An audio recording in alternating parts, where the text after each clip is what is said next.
Standard students, welcome to math class. আগের ক্লাসে আমি তোমাদের পেজ নাম্বার 7-এ, সবাই পেজ নাম্বার 7 হলো, পেজ নাম্বার 7-এ 9-এর দাগে ক থেকে উ পর্যন্ত করিয়েছিলাম। তোমরা সবাই সেগুলো খাতাতে তুলেছো এবং বাড়িতে আশা করছি প্র্যাকটিস করেছো। অঙ্কটা কিন্তু বারবার করে প্র্যাকটিস করতে হবে, না হলে কিন্তু ভুলে যাবে। তো আজকে আমি চয়ের দাগ থেকে কন্টিনিউ করব। দেখো চয়ের দাগে কি আছে।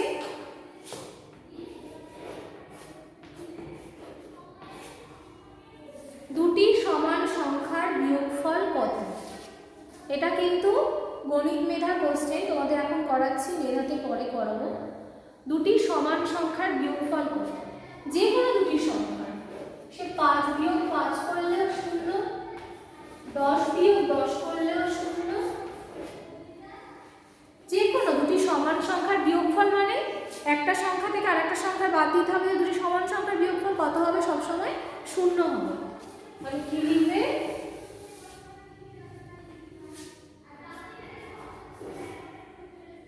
দুটি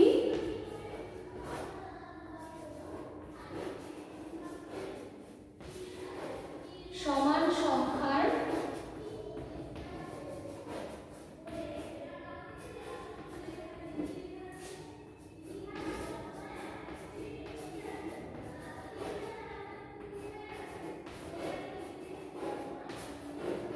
বিয়োগফল সব সময় 0ই হবে।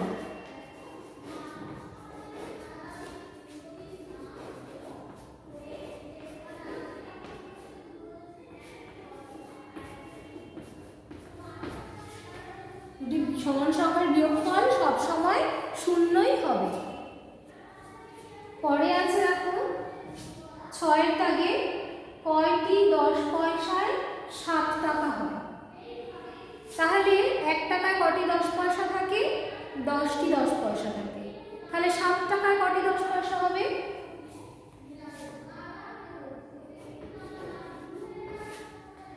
আমরা জানি 1 টাকা সমান 100 পয়সা। তাহলে 1 টাকায় কটি 10 পয়সা থাকে?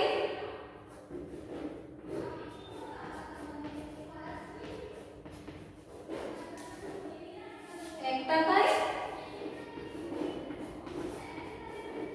10টি 10 পয়সা থাকে।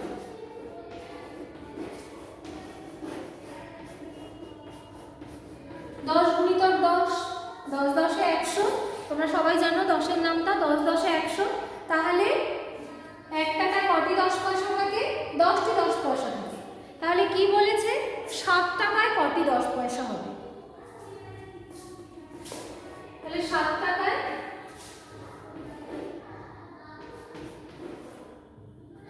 10 গুণিতক 7 অর্থাৎ 70টি 10 পয়সা হবে।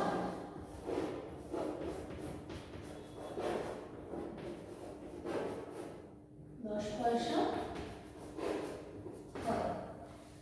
1 টাকায় 10টি হয়, তাহলে 7 টাকায় কটি হবে? 70টি।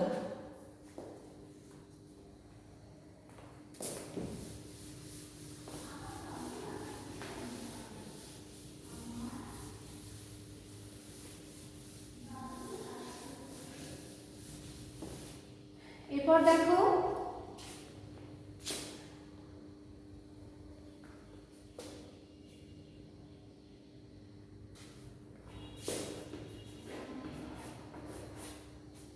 সাতাশি সংখ্যাটি উল্টে কথায় লেখো। 87কে উল্টালে কত হবে? আগে 7 পরে 8। আর উল্টে লিখলাম আগে 87কে, এবার কথায় লিখতে হবে। তাহলে কত হবে? 7 10 8 78।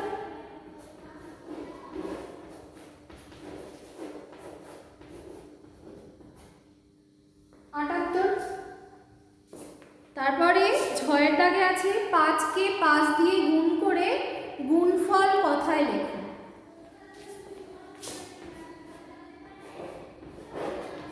তাহলে 5কে 5 দিয়ে গুণ করতে হবে।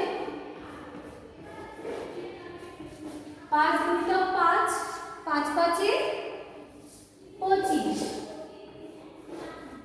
এবার কি বলেছে, 5কে 5 দিয়ে গুণ করে গুণফল কথায় লিখো। তাহলে আমাদের গুণফল কত হলো, 5 গুণিতক 5, 5 5 25।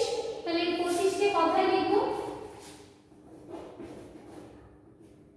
পয় চন্দ্রবিন্দু চয় হর্ষইকারের চি 25। তাহলে 5কে 5 দিয়ে গুণ করে গুণফল কথায় লেখো 25। 25কে আমরা কথায় লিখলাম। এরপর আছে ইয়োদাকে দেখো,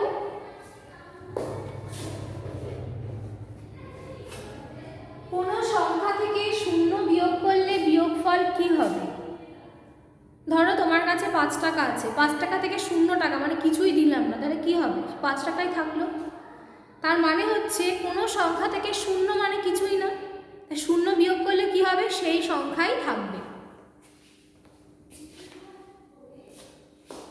তোমাদের দেখিয়ে দিই, 5 থেকে 0 বিয়োগ করলে আমরা কি জানি, 5। যে কোনো সংখ্যা থেকে 0 বিয়োগ করলে সেই সংখ্যাই হবে।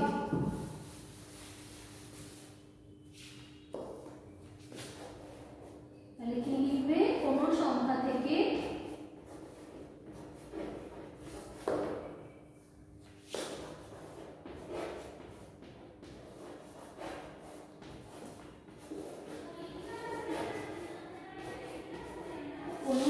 থেকে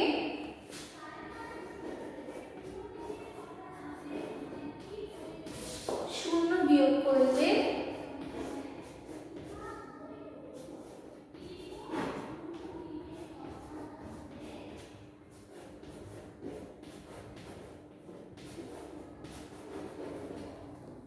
বিয়োগফল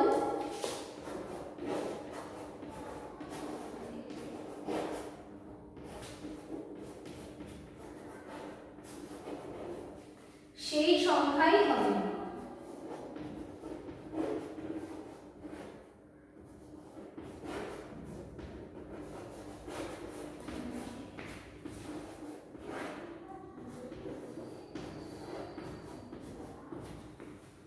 কোনো সংখ্যা থেকে 0 বিয়োগ করলে বিয়োগফল সেই সংখ্যাই হবে।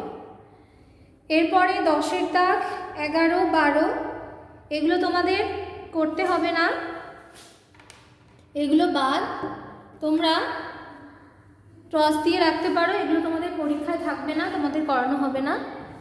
10, 11, 12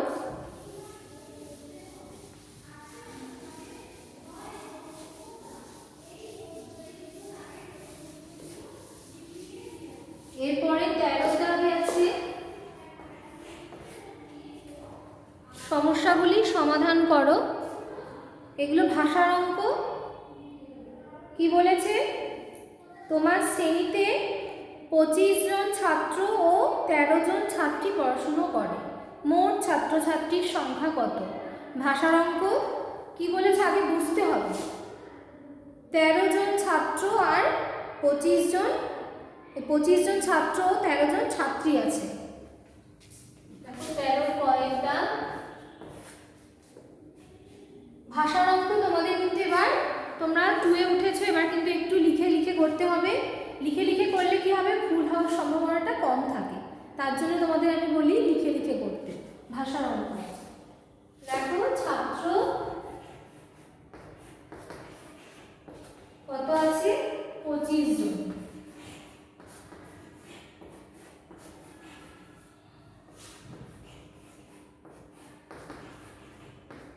আর ছাত্রী আছে 13 জন। মোট কতজন, তাহলে মোট থাকলে আমরা কি করি, যোগ করি, কিন্তু আবার সবসময় কিন্তু মোট থাকলে যোগ করি না, যখন আমাদের এককগুলো এখানে কি আছে ছাত্র ছাত্রী, তার জন্য আমরা যোগ করছি, আলাদা আলাদা ছাত্র আলাদা ছাত্রী আলাদা। আর যখন একই থাকবে, যেমন পরের অঙ্কটাই দেখবে আম আছে, আম আম একই রকম একই জিনিস যখন বারবার থাকে তখন আমরা কি করি, মোট বললে যোগ না করে গুণ করি। যোগের সংক্ষিপ্ত রূপ হচ্ছে গুণ, তখন কিন্তু আমরা গুণ করব, সবসময় যে মোট হলেই যোগ করতে হবে এমন কিন্তু কথা নেই। তাহলে এক্ষেত্রে যোগ হবে, দেখো তাহলে 5 আর 3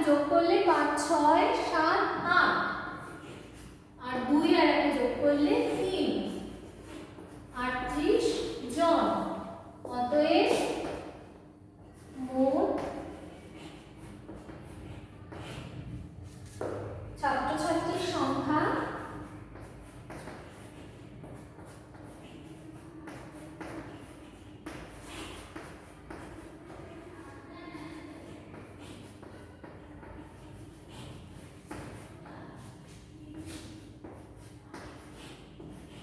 38